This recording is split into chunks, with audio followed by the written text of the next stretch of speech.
Ça parle des femmes, ça parle des femmes au foyer, ça parle que des femmes. À partir de mon histoire, ça parle que des femmes.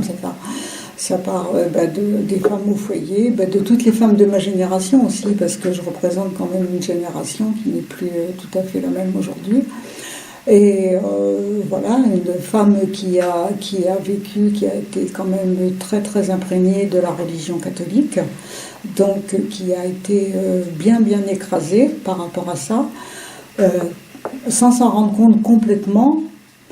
Voilà, une femme qui a mis des années pour se libérer. Et est-elle encore complètement libérée ? Je n'en sais rien encore. Je pense que j'ai encore beaucoup à évoluer, à m'émanciper, et donc la réponse sera dans quelques années sans doute.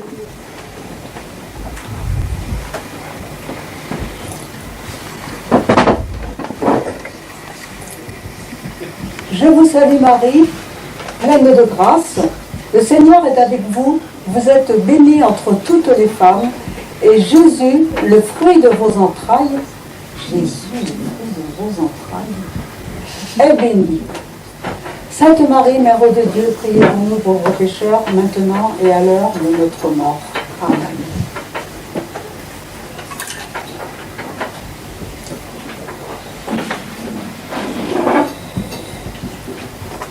Seigneur, ayez pitié de nous. Jésus-Christ, ayez pitié de nous. Sainte Marie, priez pour nous. Sainte Mère de Dieu, priez pour nous. Saint Michel, priez pour nous. Saint Gabriel, priez pour nous. Saint Raphaël, priez pour nous. Saint Jean-Baptiste, priez pour nous. Saint Joseph, priez pour nous. Saint Pierre, priez pour nous. Saint Paul, Saint André, Saint Jacques, Saint Jean, Saint Thomas. Une litanie qui n'en finissait pas. Tous les soirs, c'était la même chose. Je priais. Alors, si je me suis mis devant ce mur imaginaire, c'est parce qu'on priait devant le mur, mais on ne priait pas devant le mur, on priait devant le crucifix qui était accroché au mur. Donc, mes parents et ma sœur, tous les soirs, on récitait la prière. Là, c'est vraiment une mini-prière, parce que c'était beaucoup plus long, beaucoup plus long. Et ce n'était pas tout. Il y avait toute une vie autour de cette religion. Mes parents étaient donc très catholiques, vous l'avez deviné. Et donc, le dimanche, c'était la messe le matin, les vêpres l'après-midi, et des cérémonies religieuses toute l'année, suivant un certain calendrier liturgique. Par exemple, la semaine de Pâques, c'était le jeudi soir, le lavement des pieds, le vendredi, le chemin de croix, le samedi, la veillée pascale, et le dimanche, le jour de Pâques, Jésus-Christ ressuscité. Il y avait aussi des pèlerinages. Bon, pèlerinage, ça, c'était sympa. C'était sympa, on partait en car, comme on ne voyageait pas, c'était quand même la fête. Préparer un pique-nique pour prendre le car, c'était vraiment... Mais il y avait également des confessions. Parce que nous sommes tous des pécheurs. Et même à 7 ans, on fait des péchés. Et je me souviens que les péchés, j'étais tellement gentille que je ne faisais pas de péché, mais il fallait en inventer finalement. Parce qu'il fallait s'accuser des péchés. Voilà. Alors, comme distraction, le dimanche après-midi, après les vêpres, ah oui, je ne vous ai pas dit, mes parents étaient domestiques dans une maison bourgeoise, et donc souvent le dimanche, ils étaient retenus parce qu'il fallait bien servir les seigneurs de la maison. Et donc, il y avait une voisine, près de chez mes parents, une vieille fille. À l'époque, les célibataires arrivaient à un certain âge, on les appelait des vieilles filles. Elle s'appelait Madeleine, et Madeleine, qu'est-ce qu'elle me proposait comme divertissement après les vêpres?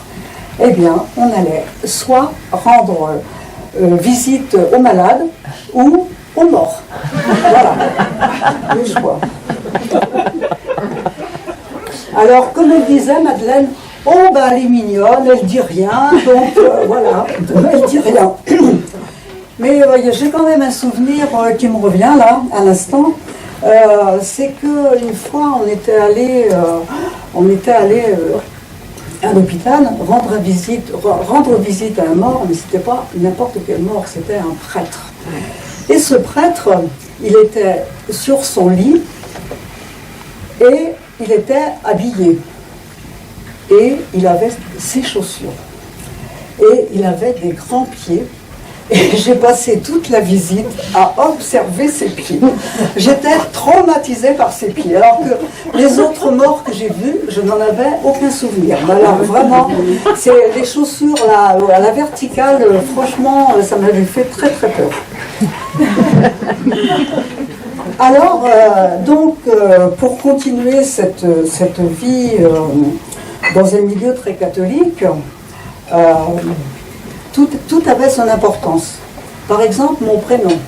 Ah oui, je ne vous ai pas dit, je m'appelle Monique. Et mon prénom, même s'il était très courant à l'époque, pour moi, il n'a pas été choisi au hasard. Parce que j'ai eu droit très très tôt à l'histoire de la Sainte Monique. Alors, Sainte Monique, c'était évidemment une femme extraordinaire. Sainte Monique, elle était mariée à un païen et à un homme infidèle.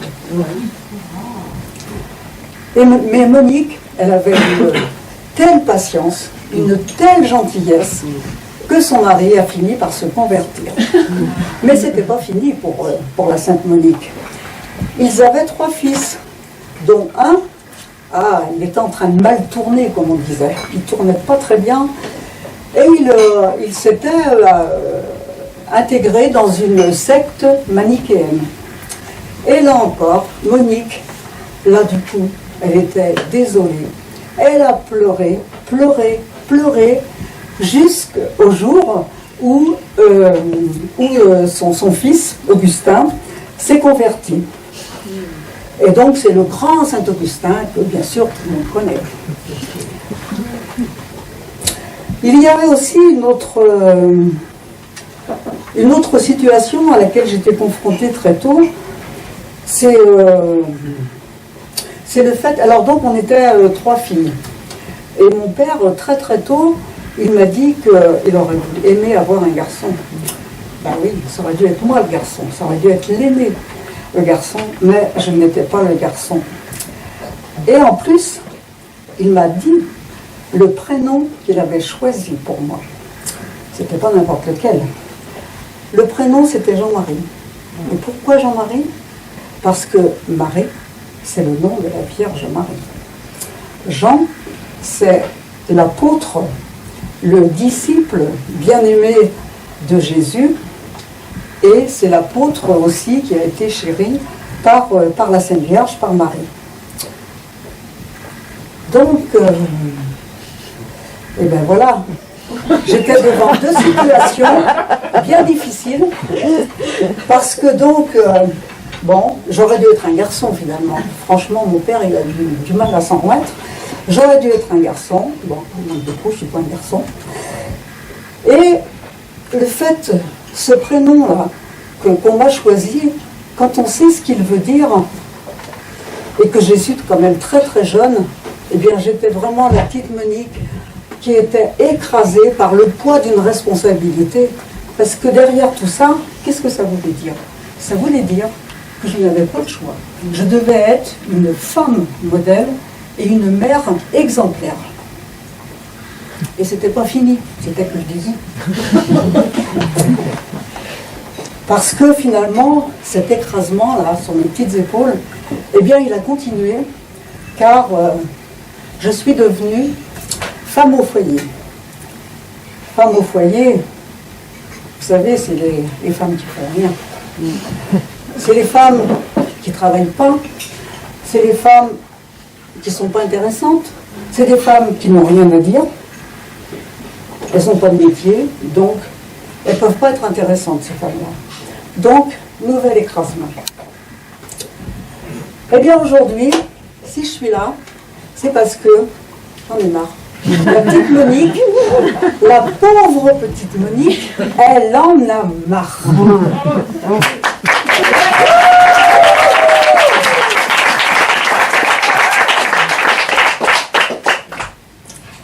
Alors, donc je vais vous parler donc de mon métier, parce que maintenant j'ai envie de dire que c'était un métier. Je vais vous dire aussi une autre petite anecdote, que c'était un petit début de révolution de ma part.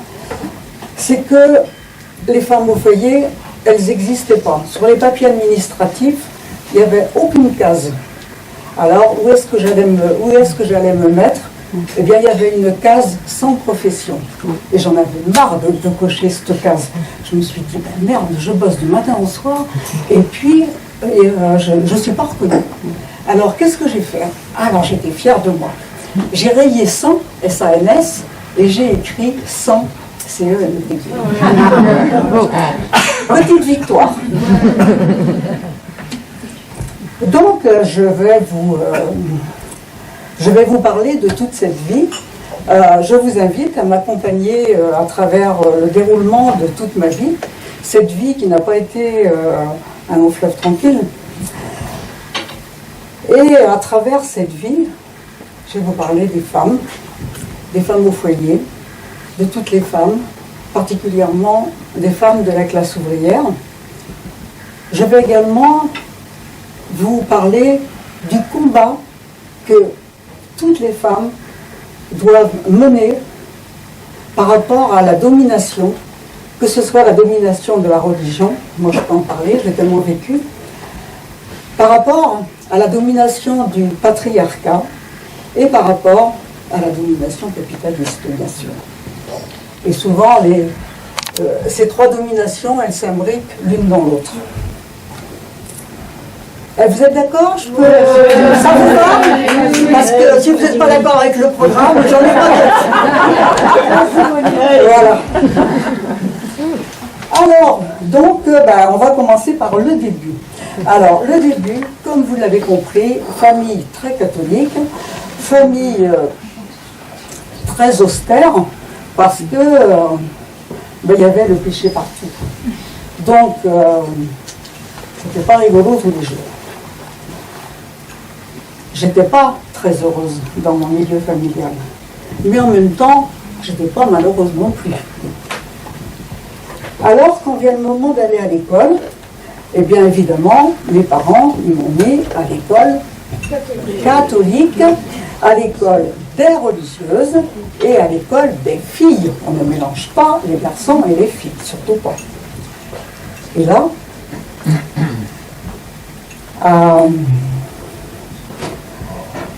il m'est arrivé, dans cette école, il m'est arrivé un événement qui m'a bien marqué physiquement et psychologiquement. Alors on était dans la classe de Sœur Marie-Henriette. Et donc Sœur Marie-Henriette nous expliquait un exercice. Il y en a qui ont des souvenirs. Et donc, Sœur Marie-Henriette, voilà, expliquait un exercice au tableau, et c'était un exercice qu'on avait fait chacune sur nos cahiers, et donc on devait corriger après, et on devait corriger chacune individuellement. Et on devait se déplacer pour aller montrer, une fois que notre travail était corrigé, montrer notre travail à la sœur, pour qu'elle vérifie s'il n'y avait pas d'erreur encore. Donc, voilà, je fais mon travail bien consciencieusement. Et puis, voilà le moment qui arrive où je me déplace. Alors, j'arrive à son bureau, je tends mon cahier, et la voilà qui se met à hurler après moi. Oui, vous êtes désobéissant, vous écoutez pas ce que je dis. J'ai dit que les corrections c'était fini, que plus personne devait se déplacer, plus personne devait bouger. Alors moi j'étais là, je tremblais. À genoux, qu'elle m'a dit.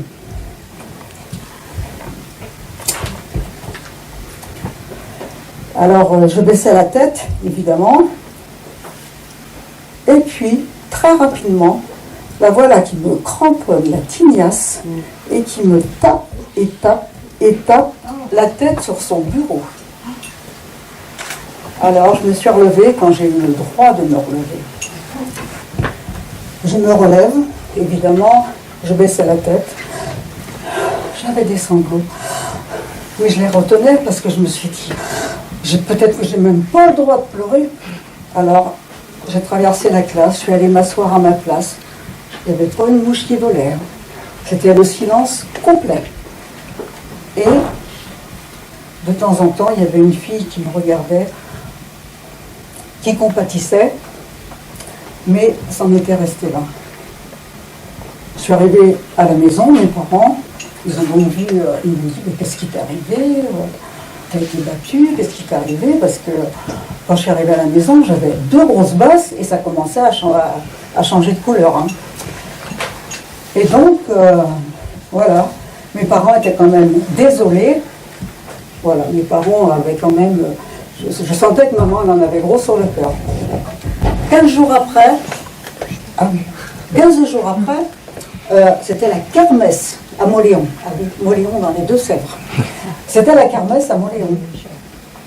Et mon père, le soir en rentrant, il était tout fier. Il me dit, j'ai croisé la sœur Henriette. Déjà, en disant la sœur Henriette, il y avait déjà du mépris. Donc, la sœur Henriette, eh ben, je ne lui ai même pas dit bonjour. Yes. Ben, vous imaginez que je m'attendais à autre chose. Hein. Et ben voilà, c'était comme ça. C'était cette domination, ce poids de la religion, et les sœurs, il ne fallait surtout pas les attaquer. Ah, à propos de kermesse, j'ai un autre exemple à vous donner. La kermesse, ça me fait penser aux filles de la Grande Rue de Mauléon. La Grande Rue de Mauléon, c'était tous les commerçants. Donc, les filles de la Grande Rue, du reste, très vite, pour moi, c'était les demoiselles de la Grande Rue. Je les avais baptisées comme ça. Alors, les demoiselles de la Grande Rue, quand il y avait des kermesses, ben, évidemment, c'était elles qui avaient les beaux rôles. C'était elles qui avaient les belles robes de princesse. Moi, j'ai jamais eu de robe de princesse. C'était elles qui avaient évidemment les plus beaux rôles. Et donc, ben, je trouvais que c'était pas très très normal quand même.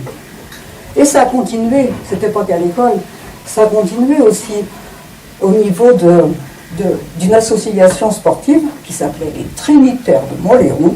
Et donc, moi, je faisais de la gym, donc je faisais partie des Trinitaires de Mauléon.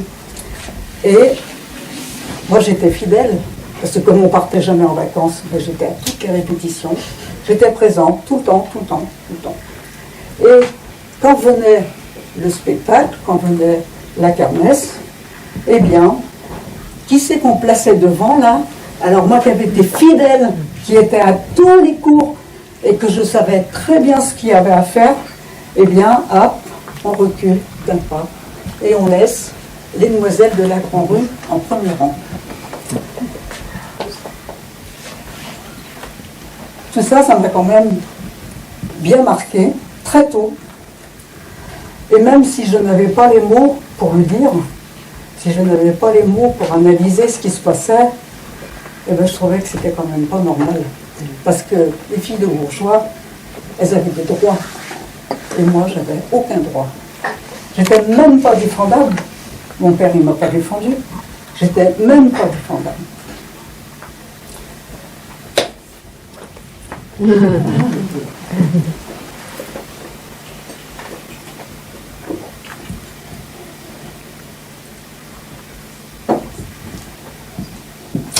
Mais heureusement, la vie quand même, elle évolue de temps en temps.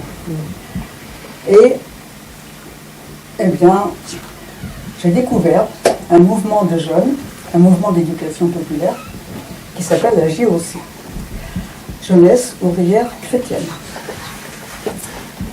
La JOC, eh bien, c'était chrétien, donc c'était quand même lié à la religion. Mais c'était tellement plus moderne, tellement plus axé sur la vie, que vraiment pour moi c'était l'émancipation.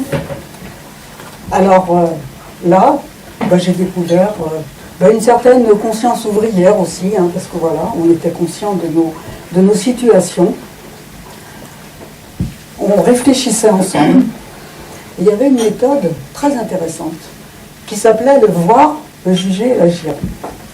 Alors le voir, vous devinez, ça voulait dire regarder, regarder ce qui se passe autour de soi, regarder comment les jeunes vivent, les problèmes que les jeunes rencontrent. Juger, ça voulait dire regarder dans l'Évangile, mettre en parallèle ce qui se passait et réfléchir à l'aide d'un texte d'Évangile. Et ensuite, agir. Ça voulait dire qu'on programmait des actions suivant les discussions qu'on avait pu avoir. Alors les actions, elles pouvaient être avec d'autres, ça pouvait être même avec des syndicats. Et toute l'année, il y avait quand même une réflexion spécifique à la JOC, un thème. Il y avait un thème. Toute l'année, on travaillait sur un thème et on allait rencontrer d'autres jeunes. Alors ça a été vraiment une expérience pour moi très intéressante qui m'a quand même permis de sortir de cette religion-là qui me pesait. C'était libérateur quand même. Et il y a une phrase, un slogan. Alors oui, la GOC, elle a été créée par un prêtre belge, Joseph Cardjin. Elle a été créée en 1925 et elle arrive en France en 1927. Et donc ce père Cardjin, il avait lancé un slogan, et ce slogan, alors là pour moi c'était vraiment le summum, parce que ce slogan disait « Un jeune travailleur vaut plus que tout l'or du monde ». Comment ça m'a fait du bien, comment j'ai... Cette phrase, mais je l'ai adorée mais pendant des années et des années. Oui, un jeune travailleur vaut plus que tout l'or du monde, car il est fils et fille de Dieu. C'est un mouvement catholique. Et heureusement que c'est un mouvement catholique, parce que sinon mes parents ne m'auraient jamais laissé y aller. C'est clair et net. Et puis aujourd'hui, je peux affirmer qu'une jeune travailleuse vaut plus que tout l'or du monde.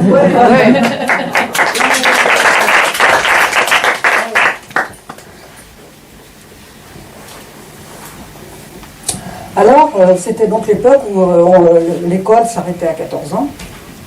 Moi, je suis allée jusqu'à mon BEPC, jusqu'à 16 ans, je suis allée à l'école.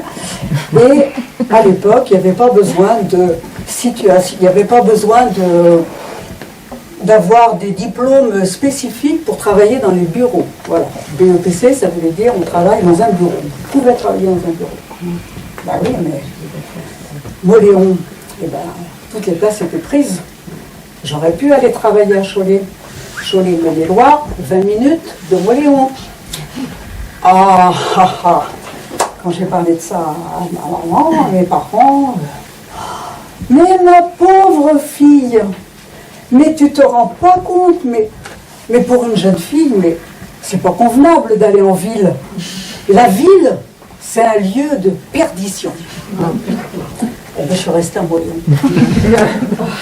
Alors j'ai fait plusieurs boulots. Et puis tout d'un coup, je me suis retrouvée à l'usine, là où il y avait du travail, à l'usine de chaussures. Alors cette usine de chaussures, c'était de la chaussure de luxe quand même, c'était pas n'importe quoi. Sauf qu'il y a eu un moment où l'usine, elle était sur le point de déposer le bilan.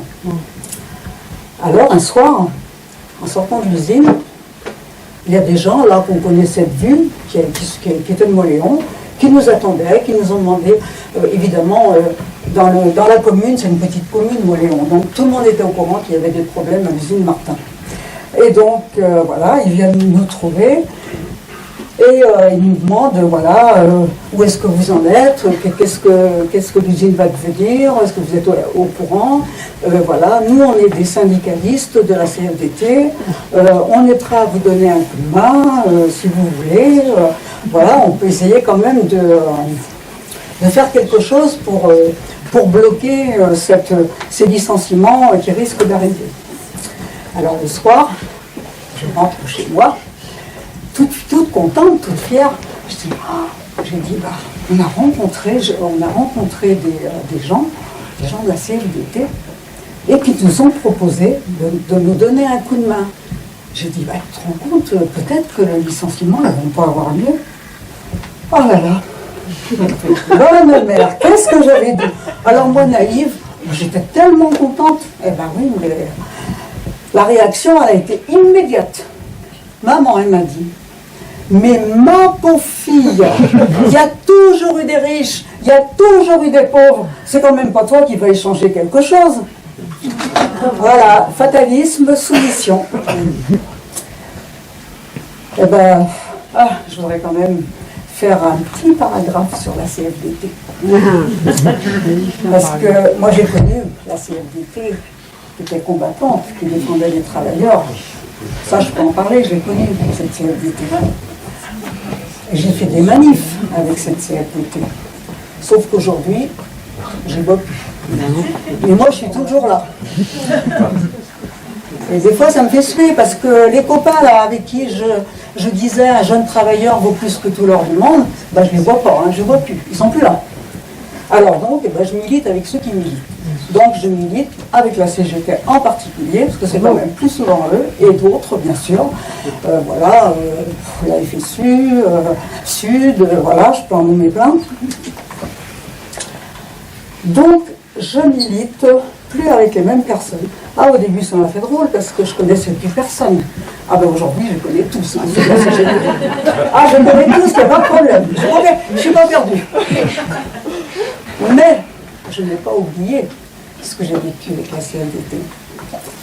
Je me souviens des manifs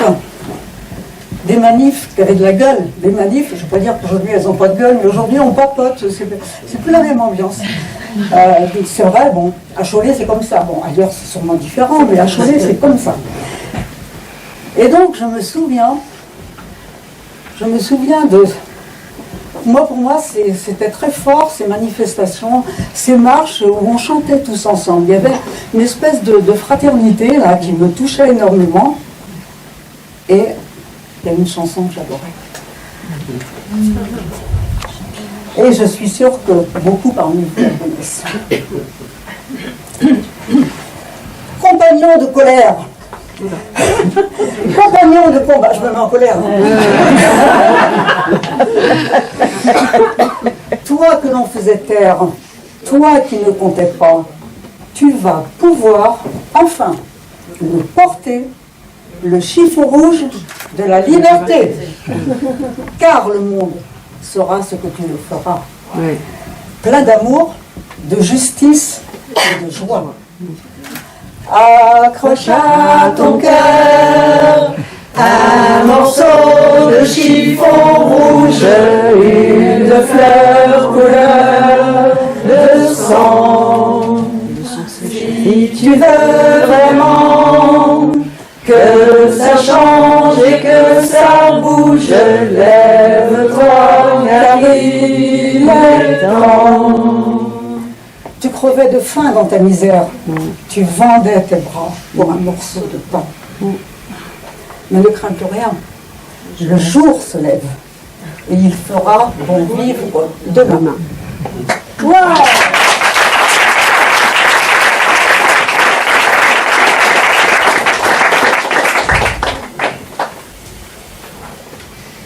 L'usine ferme. On n'a pas gagné là ce coup-ci, on ne pas tous les coups, on donne de moins en moins de reste. Et je me suis quand même, je me suis pas retrouvée au chômage. Parce que il y a une usine qui faisait des chaussures de bien moins bonne qualité, mais bon, c'était du boulot quand même. Et donc cette entreprise de chaussures a repris le banc de piqûre. Et moi, je ne sais pas pourquoi, je me suis retrouvée à distribuer le travail. Je distribuais le travail. Alors, ça consistait... donc, il y avait 2 rangées de machines. Au milieu, il y avait une espèce de tapis. Alors moi, suivant les opérations, s'il y en a qui connaissent la chaussure, vont comprendre, suivant les différentes opérations, eh bien, je mettais le paquet qui correspondait pour telle ou telle machine à coudre. Et donc, ces boîtes-là, je les revois comme si c'était hier. Ces boîtes en métal, carré. À l'intérieur, il y avait une fiche. Et sur cette fiche, il y avait la description des différentes opérations. Et il y avait des petits tickets qui étaient attachés à cette fiche. Et à chaque fois que quelqu'un avait terminé sa boîte, il la mettait par terre et il prenait le ticket qui correspondait au travail qu'il avait exécuté. Et le soir, c'était moi qui récupérais tous les tickets. Et un jour, je me suis rendu compte que le nombre des tickets était très différent d'une journée à l'autre. Il y avait des périodes où c'était régulier, d'autres périodes où voilà, c'était vraiment... Alors je me suis dit, soit les modèles, le temps il est mal calculé, oui parce que ces tickets, elles avaient un salaire horaire, mais elles avaient une prime en plus, et donc qui était liée au ticket, voilà, au rendement finalement, ça faisait partie du début du rendement. Alors, je me suis dit, dans ma petite tête, je ne sais pas si elles réalisent les filles là, mais c'est quand même pas régulier leur travail. Alors, est-ce que le contremaître, s'il s'en aperçoit, et en plus les autres responsables de l'usine beaucoup plus loin, est-ce qu'ils ne vont pas changer les temps? Et les filles, il va falloir qu'elles travaillent, qu'elles marnent, quoi, et donc il n'y aura rien à la fin du mois, il faudra qu'elles travaillent encore plus. Alors, voilà, une petite idée me venue en tête, mais si les tickets, je ne les donnais pas au fur et à mesure, en fin de semaine, au contremaître, je vais les mettre de côté, et puis comme ça, le jour où elles en feront moins, eh bien, je ferai tourner les tickets et je ferai. Alors, qu'est-ce que je fais? Moi, j'étais toute fière de moi, toute contente d'avoir trouvé cette idée-là dans ma petite tête. Et puis, je leur propose. Je leur explique. Alors, je leur explique par 3 ou 4, parce que il y avait un contremaître là, qui était dans sa boîte en verre. Là. Il avait un bureau et il avait tout. Il y avait du verre partout. Alors, on était bien surveillés. Ah, en plus, que je vous dise, ce contremaître, il s'appelait Monsieur Bombardier. Ouais, mais je peux vous dire que ça bardait. Alors, donc voilà, par 3 ou 4, parce que je n'allais pas prendre un porte-voix et puis crier à tout le monde. Et j'ai une idée, les filles. Alors par 3 ou 4, voilà, j'ai exprimé mon idée aux filles, puisqu'il n'y avait que des femmes. Eh bien, j'ai reçu que des réactions négatives. Mais Monique, mais tu te rends pas compte, mais on ne peut pas faire des trucs comme ça, mais tu te rends compte, mais si le contremaître qui s'en rend compte et tout ça. J'ai dit, mais c'est pas grave pour vous, puisque c'est moi qui prends tout. Vous me donnez vos tickets tous les soirs. C'est moi qui prends la responsabilité des conséquences. Donc, non, je vous dis, je suis sûre que c'est faisable, on peut le faire. Eh ben non, ça n'a pas marché. Oh, j'ai été déçue, mais déçue. Alors, je me disais quand même, elles exagèrent, quoi. Elles ne veulent pas, elles ne peuvent pas, qu'est-ce qui se passe? Et en réfléchissant bien, j'ai compris pourquoi elles ont réagi comme ça. Parce qu'elles étaient dominées. Elles étaient dominées par la religion. Parce qu'on ne ment pas. Et là, voilà, c'était quand même un petit truc pas très clair quand même. Donc on ne ment pas. La domination capitaliste. Parce que si on se révolte de trop, on n'a pas droit à la porte. Après, la domination patriarcale. Le contremaître, je l'ai dit, c'était un homme. Et ce contremaître, qu'allait-il me faire? Qu'allait-il exiger de moi pour son silence? Elles étaient bien sous le coup de 3 dominations. Et donc, en sociologie, parce que quand on fait une conférence gesticulée, on en apprend des choses. Alors, ça s'appelle la violence symbolique. Est-ce que vous avez entendu parler de la violence symbolique? Oui. Alors, bon, je vais quand même lire un petit peu. Et donc, vous savez qui parle de la violence symbolique? Oui. Bon, alors, je le dis quand même, parce que ça me fait plaisir. Alors, la violence symbolique, c'est une notion qui désigne une forme de violence peu visible, non physique, que l'on retrouve dans les structures sociales. Elle est très efficace puisqu'elle est subtile et invisible. Elle s'insinue chez les dominés de façon à ça s'inscrit en eux. Ils incorporent alors leur propre domination et ne se révoltent plus. Tiens donc. C'est donc Pierre Bourdieu, qui est donc un sociologue français du XXe siècle, qui l'a identifié en premier.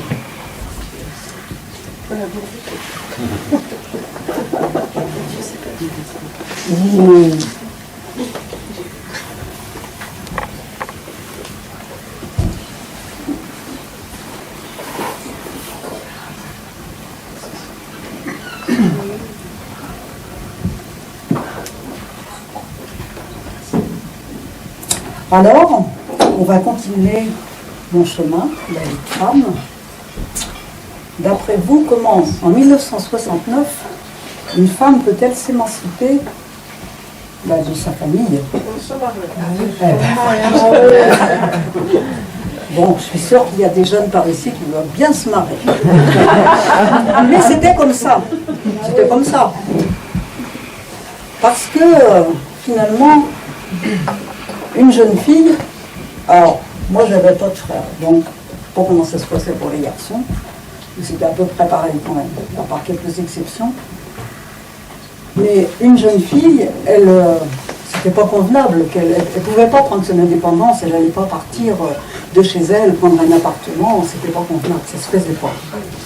Et en plus, financièrement, elle ne le pouvait pas.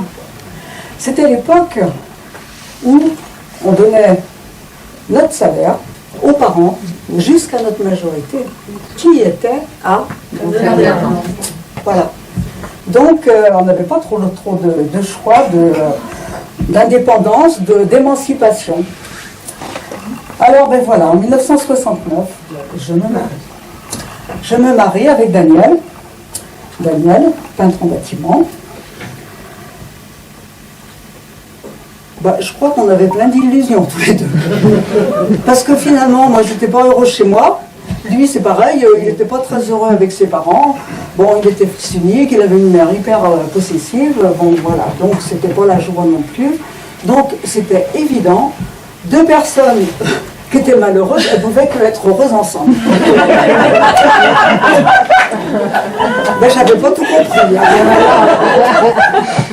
Ah, j'ai compris depuis. J'ai bien compris.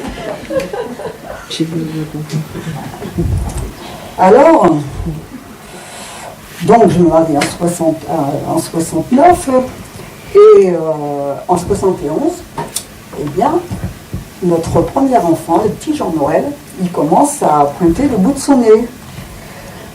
Alors donc au départ, j'ai continué à travailler un petit peu, j'ai fait différents petits boulots, mais j'avais déjà dans la tête, l'idéaliste que j'étais, j'avais déjà dans la tête que si j'avais des enfants, c'était pour les élever, pour m'en occuper. Donc très vite, j'ai fait le choix d'être femme au foyer. Alors à l'époque, j'étais pas féministe du tout, vous l'aurez compris.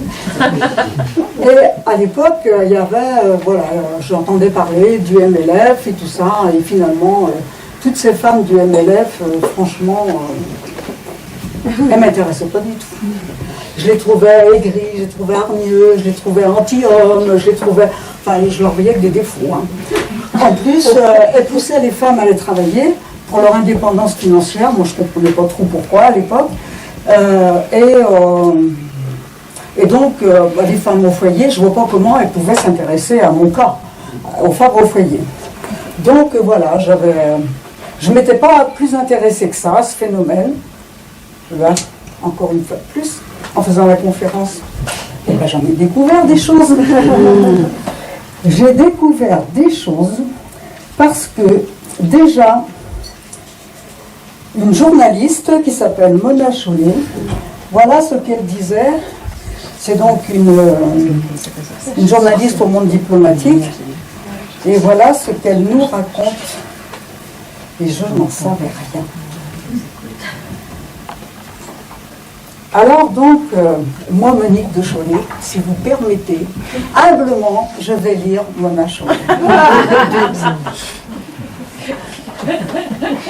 Alors voilà ce qu'elle disait.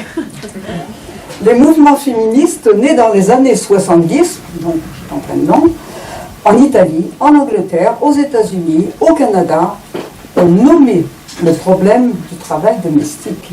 Et oui, donc c'est pas nouveau. Rappel, 3/4 des tâches domestiques dans un couple hétérosexuel sont assurées par les femmes. Et c'est toujours le cas. Pas d'égalité possible si on ne s'occupe pas de ce problème. Donc, revendication d'un salaire ménager. Nous sommes toutes des ménagères, même si nous réussissons parfois et pour de longues périodes à échapper à cette condition, rappelait-elle. Elles ont porté une revendication majeure et révolutionnaire du monde féministe, du mouvement féministe, pardon. L'intime et la répartition des tâches domestiques au sein du couple étaient un enjeu politique. Et lorsqu'elle manifestait,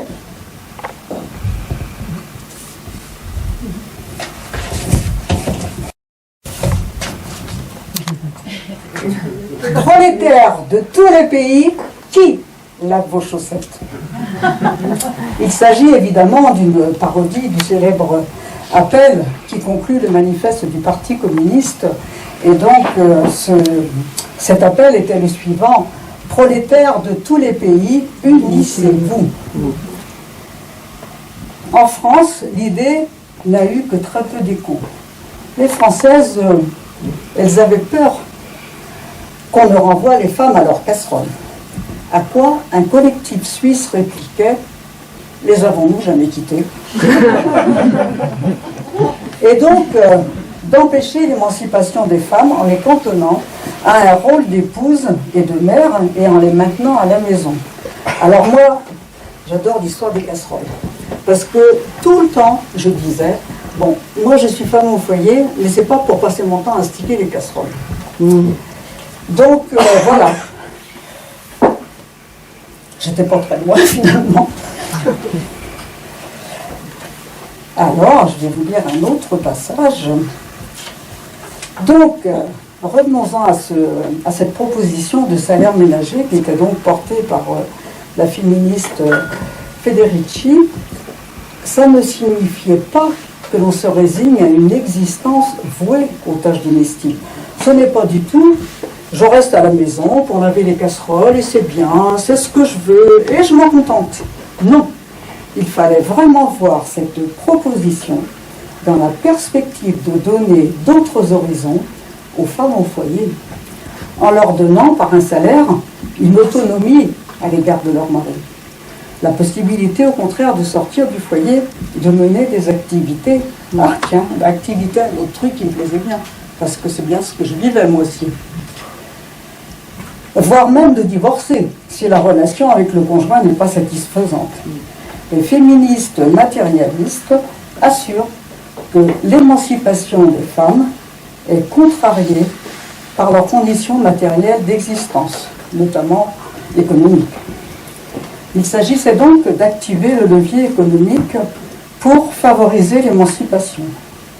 Donner un salaire ménager aux femmes ayant fait le choix d'élever les enfants donne une possibilité de réfléchir à leur désir de reprendre leurs ressources en main, au lieu de leur fournir une émancipation pensée à leur place par quand même une élite féministe.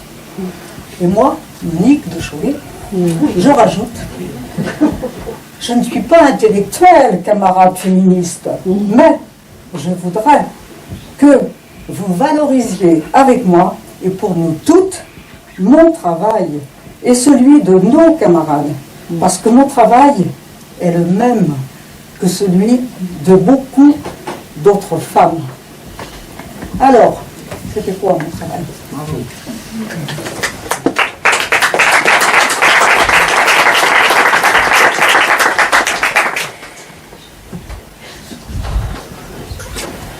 Il fait soif, hein.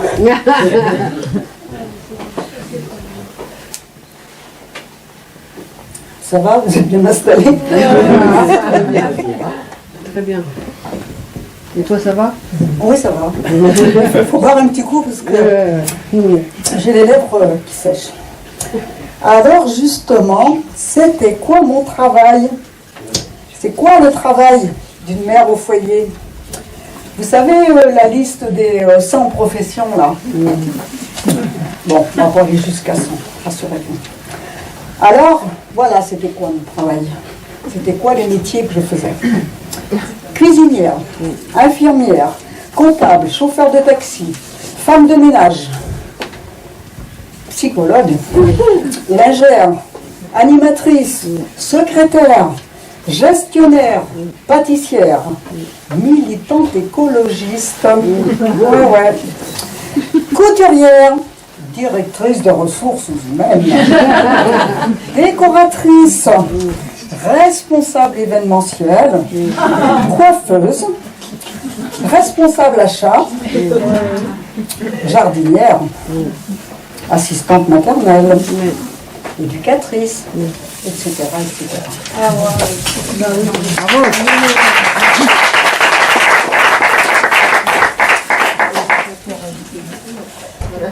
Alors donc, je vous rassure, hein, je ne vais pas développer toutes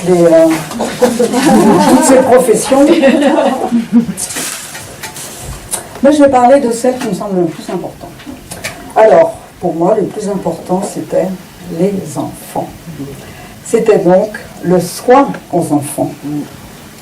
Donc, bon, je me débrouillais pas trop mal. Hein. Quand on a 5 enfants, on acquiert quand même une certaine expérience. Et donc, les petits bobos de la vie, très vite, on les maîtrise. Voilà, on les maîtrise d'une manière naturelle, parce que, bon, ça me semblait... moi, c'était comme ça que je voyais les choses. Et un jour, je me rends compte que ça faisait plus d'1 an que je n'étais pas allée voir le médecin. Alors, je me suis dit, quand même, avec mon mari et moi, ça faisait quand même une famille de 7 personnes. Qu'est-ce qu'il va dire, le médecin? Il va croire que j'ai changé de médecin. Et donc, voilà, je suis allée le voir parce que j'avais besoin d'aller le voir, je ne suis pas allée exprès. Mais j'ai commencé par m'excuser. Je me suis excusée parce que je n'étais pas venue le voir depuis plus d'1 an. Mais j'ai dit, vous savez, je ne sais pas aller voir d'autres médecins. Hein. Et donc, finalement, là encore, la mère de famille, elle ne se faisait pas confiance, elle ne se donnait pas le droit, même qu'elle s'en sortait très bien. Elle n'avait pas le savoir médical, elle n'avait pas le savoir tout court. Donc, devant quelqu'un qui a le savoir, elle se sentait en faute. Je me sentais en faute, finalement. J'aurais dû aller le voir plus souvent. Eh oui. Ça se niche un peu partout, tout ça. Hein. Alors, ce qui est quand même important aussi, c'est qu'il y a l'éducation. Il y a aussi le fait qu'on fait souvent plein de choses en même temps. Je vais vous en faire une petite démonstration. Alors bon, la prière, c'est que le mental. Hein, donc on va la laisser là, la prière. Voilà. Alors, il faut faire à manger. Donc, ce soir, j'avais envie de faire un gratin au chou-fleur. Donc, il faut peut-être que je commence à faire ma béchamel. Donc, je fais ma béchamel. Ah, il y a Katia qui est dans mes jambes. Katia est toujours en train de parler. Donc, elle est toujours le plus près de moi. Bon, alors, d'accord. Oui, d'accord. D'accord. Bon. Ok. Bon, d'accord. Ah, mais t'entends pas que ta petite sœur Héloïse, elle est en train de pleurer? Attends, bouge pas. je vais aller voir.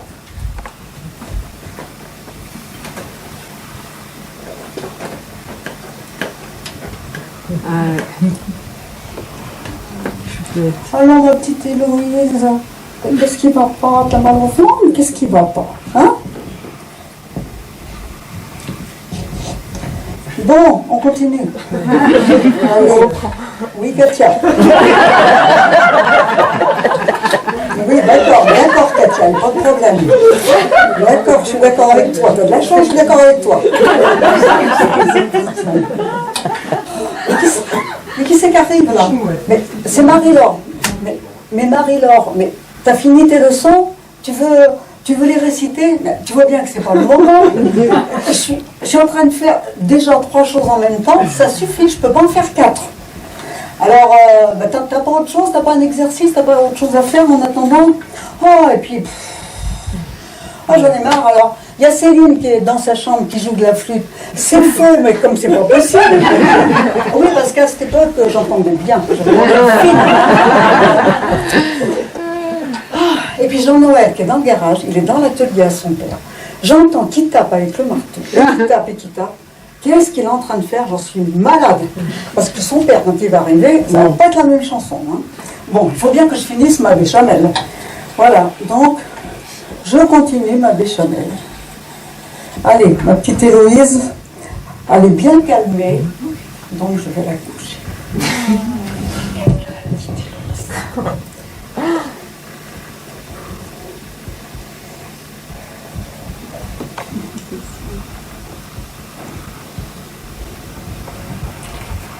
Bon, allez, la béchamel, elle est bien avancée. On va la laisser au doux un petit peu, et puis ça va se faire tout seul. Voilà. Voilà. Bon, allez, on est le matin. J'ai fait les lits, les enfants ils sont à l'école. Qu'est-ce que je vais faire pour me détendre? Je vais faire les comptes. Les comptes. Pour te détendre. Ouais. Oui.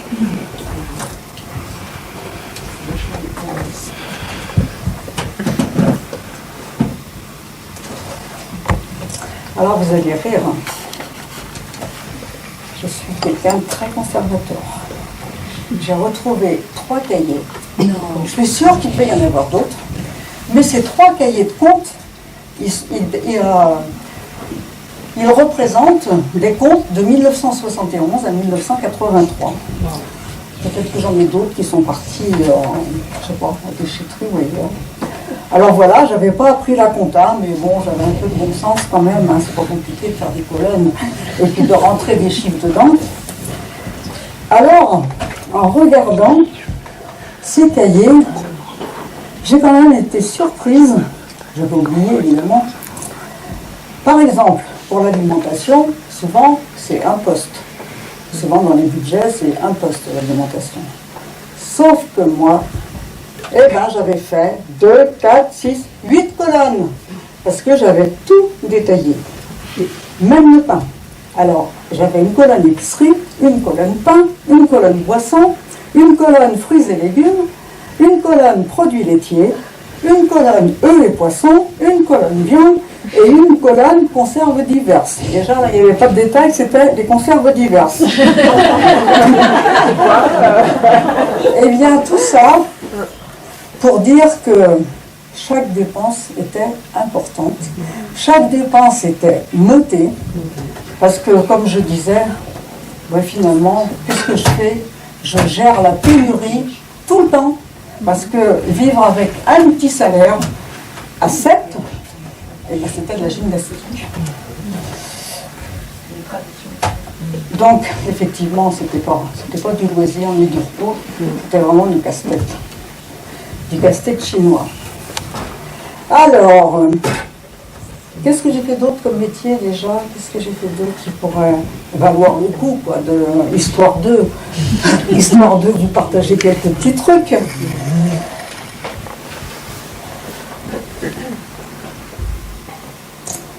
Et finalement, j'aime faire aider, hein. c'est pas compliqué, hein, je vais me faire aider par Christine Delphi, qui est une sociologue féministe et qui parle donc du travail domestique, qui parle des journées de la femme au foyer, comme celles des autres femmes qui sont interminables. Et voilà ce qu'elle nous apprend, ce qu'elle nous dit. Parlons un peu de la répartition des tâches domestiques dans les ménages. L'INSEE nous dévoile que de 1985 à 2010, soit quand même un délai de 35 ans, la participation des hommes à ces tâches domestiques a augmenté de 7 minutes. 7 minutes en 35 ans. Quel talent! Christine Delphi, donc, qui est une sociologue féministe, matérialiste, elle nous déclare, non sans humour, vous trouvez que ça bouge, que ça progresse, la répartition des tâches? Sachez que pour atteindre l'égalité, si on progresse à cette cadence, l'égalité entre les femmes et les hommes, on l'obtiendra quand? En 3020. Ah ben ça va. Ça va, hein? Bon, moi je serai plus là pour le voir, hein, c'est sûr. Bon. Ah. Bah oui, vous voyez, le travail ménager, ça ne s'arrête jamais. Hein. Ah, il y a un autre travail aussi. Et ça, c'est pas le moindre. C'est le soutien au mari. Parce que qui, le soir, quand il rentre du travail, qui s'intéresse à son travail? Qui lui pose des questions? Alors, tu étais sur quel chantier? Ça s'est bien passé? C'était pas trop dur? Il y avait d'autres corps de métier avec toi sur le chantier? Ah tiens, tu travailles chez un particulier? Tu travailles chez un nouveau client? Tu as eu des contacts intéressants avec cette personne? Et voilà. Et moi, je m'intéressais à lui. Je posais des questions. Voilà, je m'intéressais à son travail. Je me rappelle pas qu'il me posait des questions. Ouais, je crois vraiment que le travail de la conversation, c'est quand même plus les femmes qui savent le faire. Et je connais quelqu'un qui ne va pas me contredire là-dessus. C'est Corinne Monet. Corinne Monet, c'est aussi une féministe qui a donc écrit sur le sujet du travail de la conversation. Alors voici ce qu'elle nous dit. Elle nous dit, dans une discussion au sein d'un couple hétérosexuel, il arrive régulièrement que l'un des deux, je parlais l'autre jour, là, que l'un des deux interrompe l'autre, c'est-à-dire qu'il lui coupe la parole. Les interruptions de la femme par l'homme sont 10 fois plus nombreuses que l'inverse, que les interruptions de l'homme par la femme. Autrement dit, la femme, elle laisse parler l'homme, mais l'inverse est beaucoup moins vrai. De plus, quand l'homme s'exprime, son interlocutrice manifeste, dans 90% des cas, un certain intérêt. Un intérêt pour son propos. Cela se traduit par des micro-relances qui viennent soutenir la parole de l'homme. Des oui, des.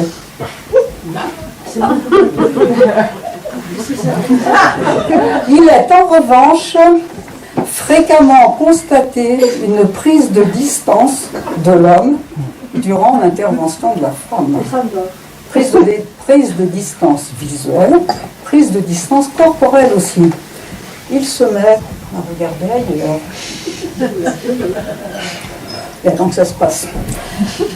Il marque même corporellement un léger recul. Vous savez, quand ils sont assis, les hommes en réunion, ben quand ça les intéresse, ils avancent. Et puis quand c'est la femme qui parle, ils reculent. Voilà. Et seuls 20% des hommes soutiennent la parole de leur interlocutrice avec des micro-relances régulières. Les femmes posent par ailleurs 3 fois plus de questions que les hommes lorsque l'autre s'exprime. questionnement qui contribue à quoi? À donner du crédit aux propos de l'homme, à sa pertinence. Il se parle.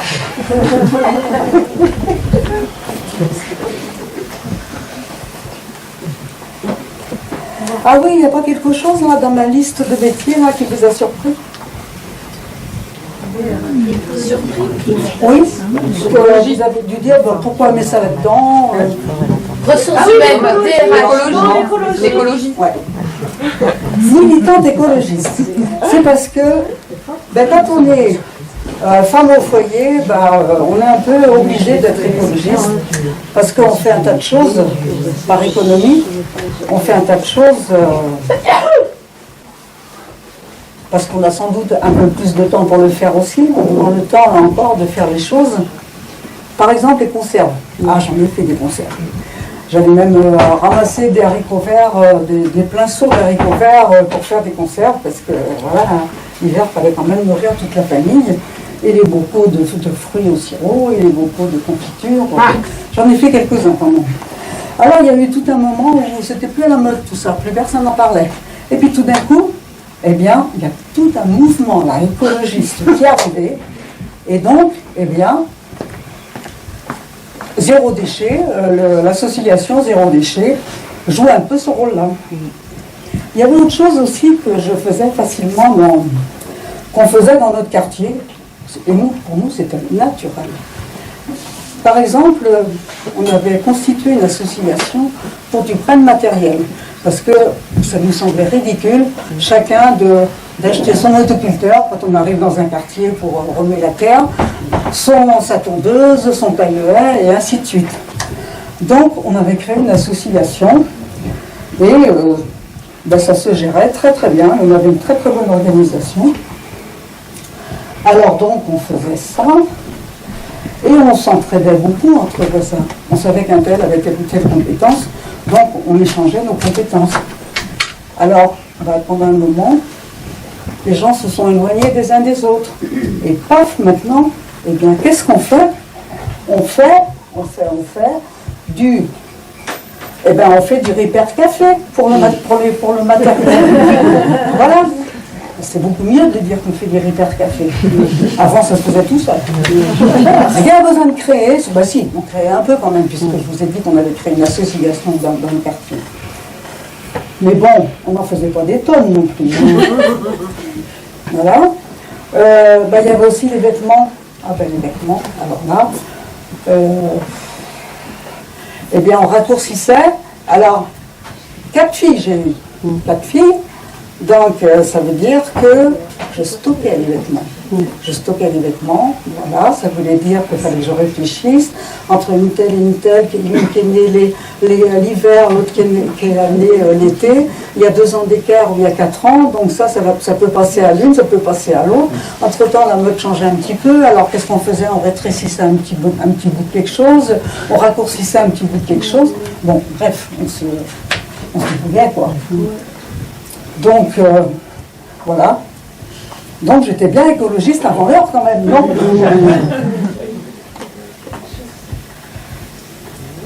Alors, voilà, toute cette pratique écologiste que j'avais, et que j'ai toujours, et que je trouve qu'elle est toujours importante, peut-être de plus en plus importante, mais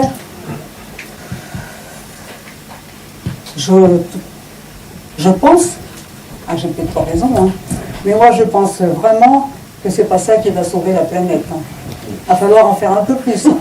Il va falloir surtout s'attaquer aux vraies causes. Il va falloir s'attaquer à ceux qui polluent vraiment. Je pense aussi aux petits bourgeois là, qui critiquent, qui se moquent des gens qui ne savent plus faire la cuisine. Et pourquoi ne savent-ils plus faire la cuisine? Est-ce qu'on se pose la question? C'est pas un petit peu du mépris de classe? Moi si, je trouve que c'est du mépris de classe. Vous l'aurez compris, je suis une écologiste, mais je ne suis pas une éco-bobo. Ah, je suis quoi? Une écolo-coco. J'adore ce mot. Ça me convient très bien. Donc, vous l'avez deviné, sans doute, je suis communiste. Je suis une jeune communiste. Et souvent, je disais, je suis au moins jeune quelque part. Parce que finalement, j'ai découvert le parti il y a à peu près une dizaine d'années, grâce à un ami qui, un jour, on était en manif ensemble, il me dit, bah, dis donc Monique, t'en es où toi au fait au niveau politique? Voilà, j'ai dit, moi tu sais, il n'y a aucun parti politique qui me convient. Il va falloir que je le crée, mon parti, parce que j'en trouve pas un qui m'intéresse. Il me dit, si, je t'en connais un. Bon, j'ai dit, bon, je vais bien discuter avec toi, hein, mais franchement... Et voilà, il me parle du Parti communiste. Parce que dans le milieu d'où je viens, eh bien, on ne parle pas du Parti communiste. Ah, on parlait du Parti socialiste, mais jamais du Parti communiste, donc j'étais une ignorante de première. Voilà, donc je me suis engagée au Parti communiste et ben, je suis contente, je suis fière de l'être, je suis fière de bosser avec mes camarades. Voilà, même si c'est pas simple. Alors, après, qu'est-ce que j'ai envie... Ah, c'est pareil, il y a quelqu'un qui m'avait soufflé dans l'oreille que... Ah oui, parce que ce que je voulais dire, c'est que quand je suis arrivée au Parti communiste, quand j'ai découvert les valeurs qu'il y a dans le Parti communiste, ben, j'étais de plus en plus à l'aise parce que finalement, c'était les valeurs que moi j'avais découvertes dans la religion, que j'avais découvertes dans mes lectures de l'Évangile. Donc ça me convenait très bien. Ça me convenait très bien. Et oui, il y a même, j'ai même appris qu'un prêtre du Texas, comment il s'appelle, Gabé, je cherche son nom, je ne sais pas si je l'ai quelque part, Étienne Gabé, qui écrivait « Personne ne peut se dire chrétien s'il n'est pas communiste ». Alors là, je ne veux pas valider parce que ça ne fait pas partie de... Voilà, j'en suis pas là dans mes réflexions. Mais bon, c'est pour dire qu'il y a quand même, voilà, il y a quand même des petites coïncidences quelquefois qui sont intéressantes à regarder de près. Voilà.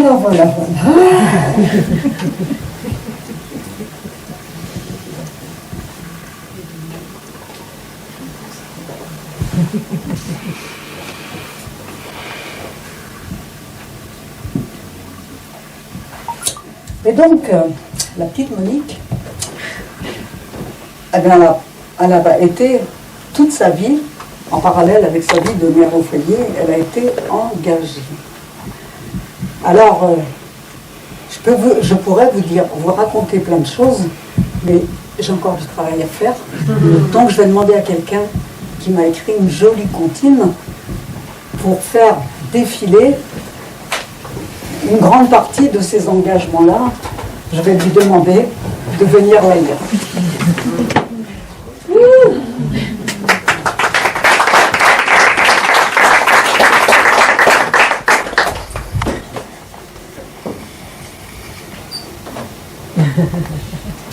Ils font des trous, des petits trous, des gros trous. C'est l'usure naturelle qu'ils disent. Moi, je reprise.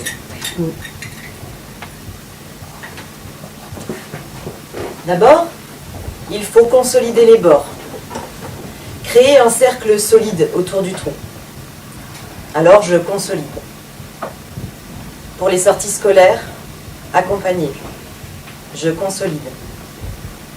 Pour le sport, remplir ma voiture d'enfant et conduire. Je consolide. Pour les kermesses, faire des gâteaux, coudre des costumes, animer. Quand la base est bien solide, il faut tisser.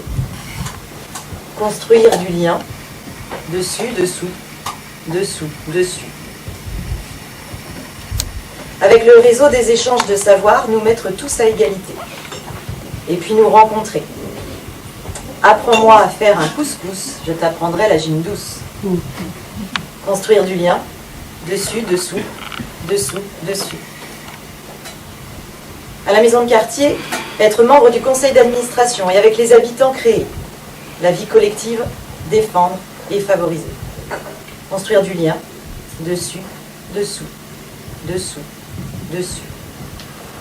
avec culture et liberté. Encore bénévoler, apprendre à chanter, à coudre, s'émanciper, se donner le droit à toute activité, se rencontrer, partager, construire du lien, dessus, dessous, dessous, dessus. Est-ce suffisant? Il faut resserrer les liens, encore et encore, pour faire disparaître le trou durablement. Réfléchir ensemble, comprendre qui nous sommes, lutter contre cette usure, pas naturelle, mais politique. Resserrer les liens, dessus, dessous, dessous, dessus. 1972, 3 semaines de grève dans le bâtiment. Ils ont bien failli nous avoir à l'usure. Nos poches sont vides, mais nous gagnons. Revalorisation des salaires pour tous. Resserrer les liens, dessus, dessous, dessous, dessus. 1978, avec la Confédération syndicale du cadre de vie. Ils veulent mettre en place un système de gestion automatique de la médecine infantile. Dans leur projet, qui est appelé le fichier gamin, ils prévoient un fichage des enfants à surveiller. Pour eux, les enfants à surveiller sont ceux des familles nombreuses, des ouvriers agricoles, des mères célibataires, des manœuvres, des mineurs, des femmes de ménage et des chômeurs. Honte. Nous luttons, nous gagnons. Resserrer les liens, dessus, dessous, dessous, dessus. 1985, ils veulent enterrer des déchets radioactifs dans notre ville. Occupation des lieux. Nous gagnons. Resserrer les liens, dessus, dessous, dessous, dessus. Chacun de nous est un fil à tresser pour réparer le trou de cette usure programmée. Nous ne savons pas que retisser, que repriser. Nous savons désormais tisser. Le tissu, c'est nous. Ensemble et dans la lutte, nous tisserons notre avenir commun.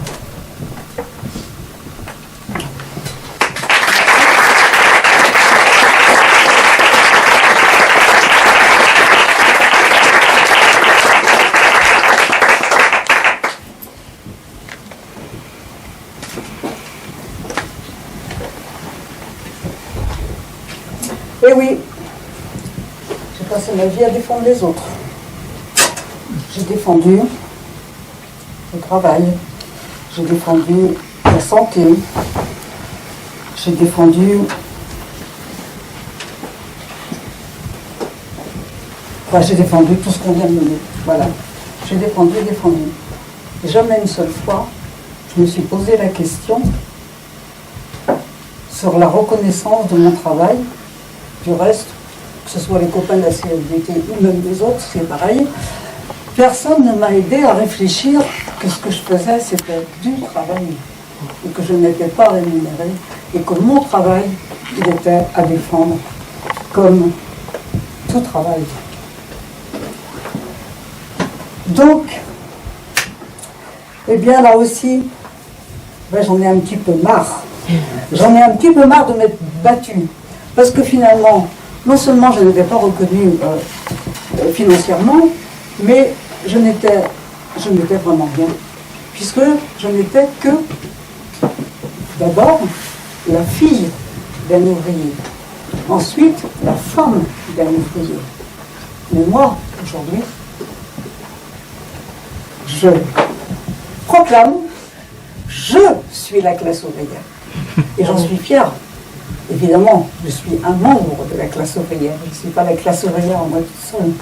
Ça n'aurait aucun intérêt. Voilà. Donc, eh bien, la petite Monique, la pauvre Monique, eh bien, c'est fini.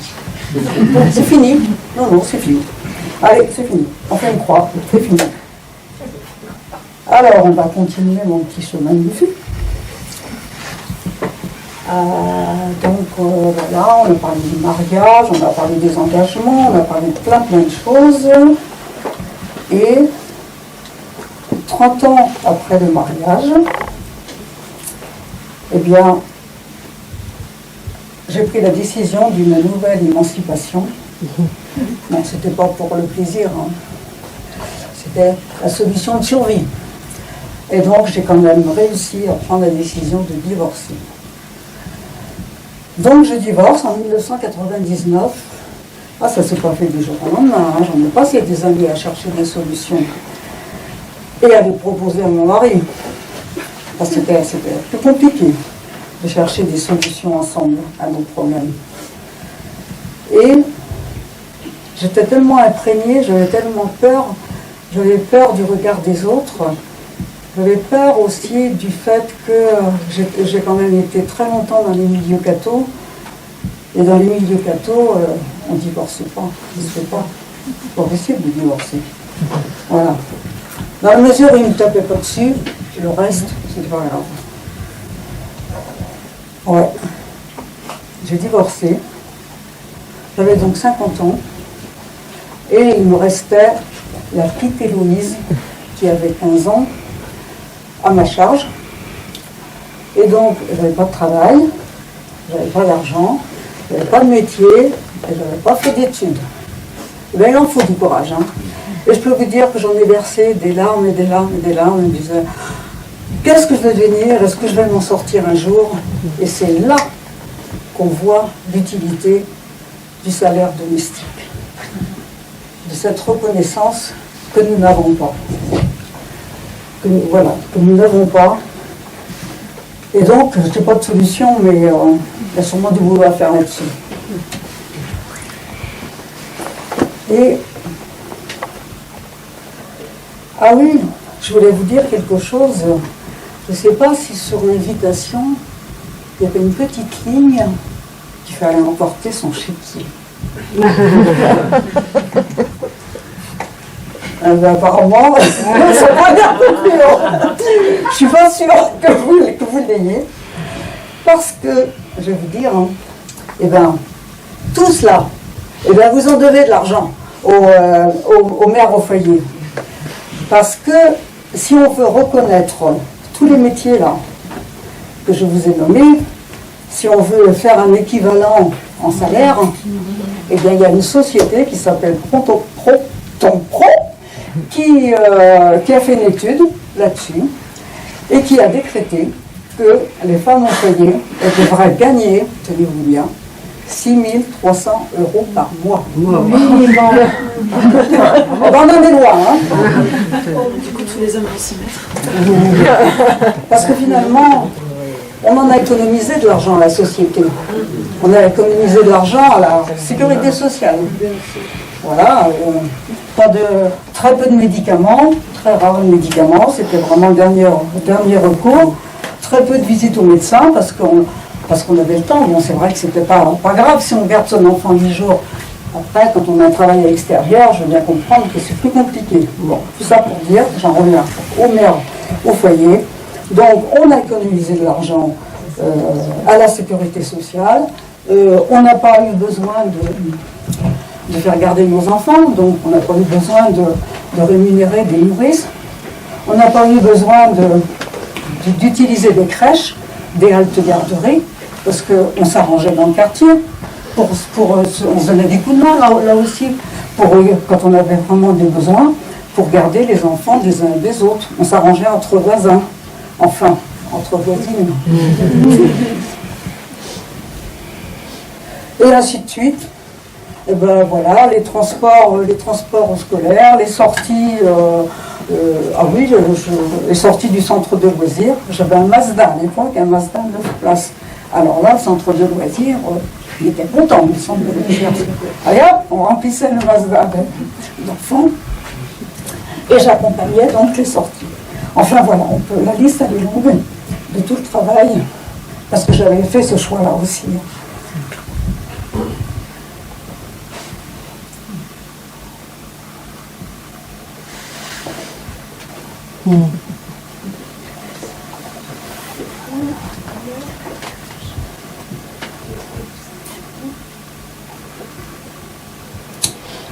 Je vais quand même vous dire la fin de l'histoire des femmes au foyer. Eh bien, vous savez ce que j'ai comme retraite pour vivre? 800 € par mois. J'ai commencé à travailler à 16 ans et j'ai arrêté à 69 ans. Et bien voilà. Mais je ne suis pas la seule. Hein. Donc voilà, je n'ai pas envie de me battre que pour moi. Hein.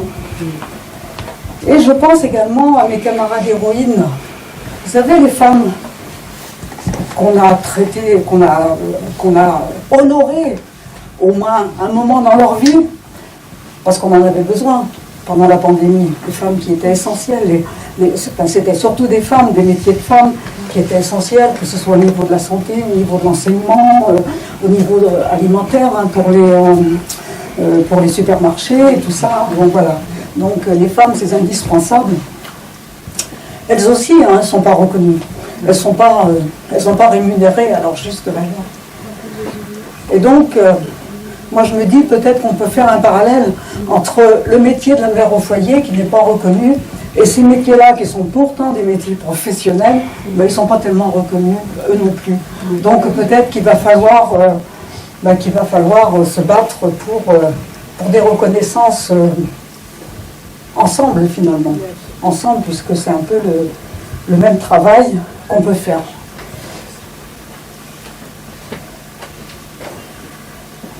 Et à ce propos, par rapport à ces fameuses héroïnes, là, je vais reprendre encore Bourdieu, qui nous parle des deux mains de l'État. Très intéressant, la main gauche et la main droite. Il y en a peut-être parmi vous qui ont déjà lu ce... Voilà, la main gauche. Qu'est-ce qu'elle fait, la main gauche? C'est celle qui protège, qui éduque, qui soigne. C'est l'État-providence, en quelque sorte. Les mains gauches de l'État, ce sont les infirmières, les profs, les éducatrices de jeunes enfants, les soignantes, etc. Les métiers de la main gauche sont essentiellement des métiers féminins. Et puis, il y a la main droite de l'État, celle qui gouverne, qui bâtonne, qui ordonne, qui enferme, qui commande. Les mains droites de l'État, ce sont les flics, les juges, les énarques, les banquiers. La main droite de l'État, c'est Bercy, la haute administration, les gestionnaires des comptes publics. Et oui, des métiers essentiellement masculins. Dans un État libéral, comme le nôtre, la logique est toujours la même. La main droite de l'État finit par ne plus vouloir le prix de la main gauche. Alors, qu'est-ce qu'elle fait? Eh bien, elle ferme les hôpitaux, elle ferme les écoles, elle privatise les maisons de retraite, elle licencie à chaque fois. Ce sont des métiers majoritairement occupés par les femmes qui sont attaquées. La domination masculine s'exprime aussi à cet endroit.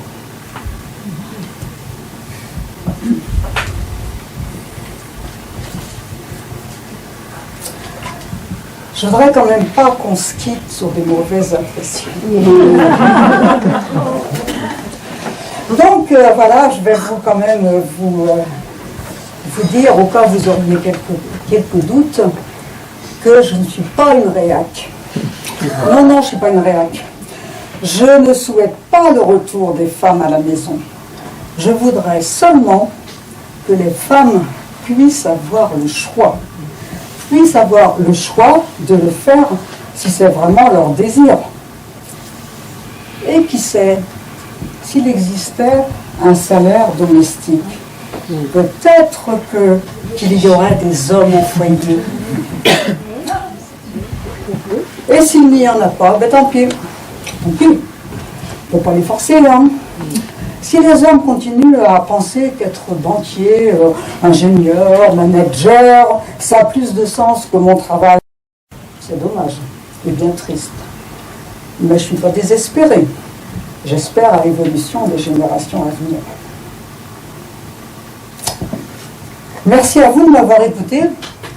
Je voulais dire un petit mot à mes enfants. Voilà, j'ai la chance d'en avoir une en face de moi, Katia.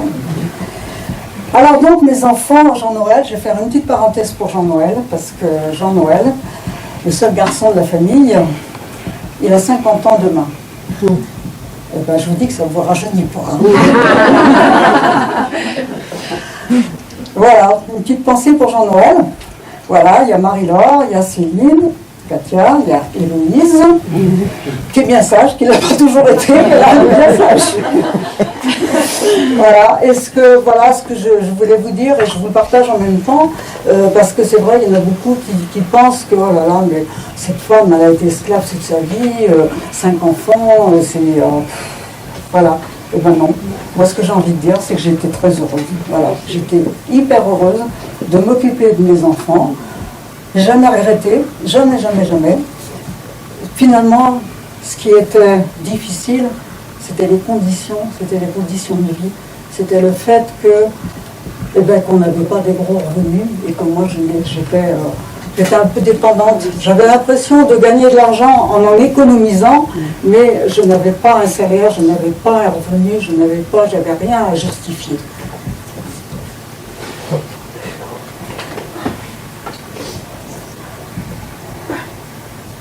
Voilà, j'aurais plein de choses aussi à dire à mes petits-enfants. Bon, ils ne sont pas là aujourd'hui, donc je vais vous dire quand même que j'en ai 7, qui s'appellent Théo, Angelina, Maëlle, Marie, Antoine, Chloé et Coralie. Voilà, je suis comblée par cette belle grande famille qui se réunit de temps en temps, et c'est des moments extraordinaires. Et ça y est, je vais terminer. Alors attention, ça s'adresse à tout le monde. Je vais terminer par une citation de Marilyn Waring, qui est une économiste et féministe néo-zélandaise, et voici ce qu'elle nous dit. Le langage est un outil dont nous disposons tous. Personne,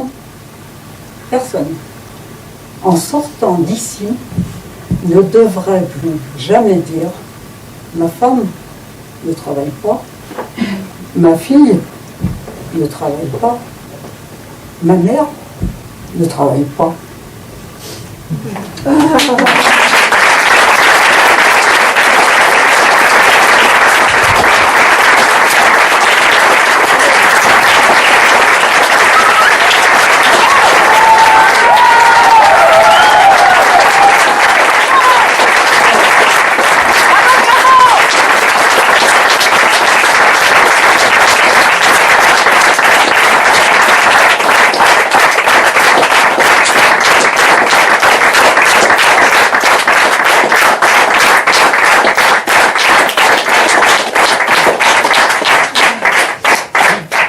Merci à vous tous parce que vous avez été un public, vous m'avez dynamisé, c'est incroyable. Et franchement, c'est que du bonheur. Et voilà, j'ai à travers ça, c'est une reconnaissance que je me bats encore aujourd'hui parce que j'ai beau dire à petite Monique, c'est fini. C'est fini dans ma tête, mais dans mes réactions, dans mes émotions, au quotidien, c'est pas fini. Hein.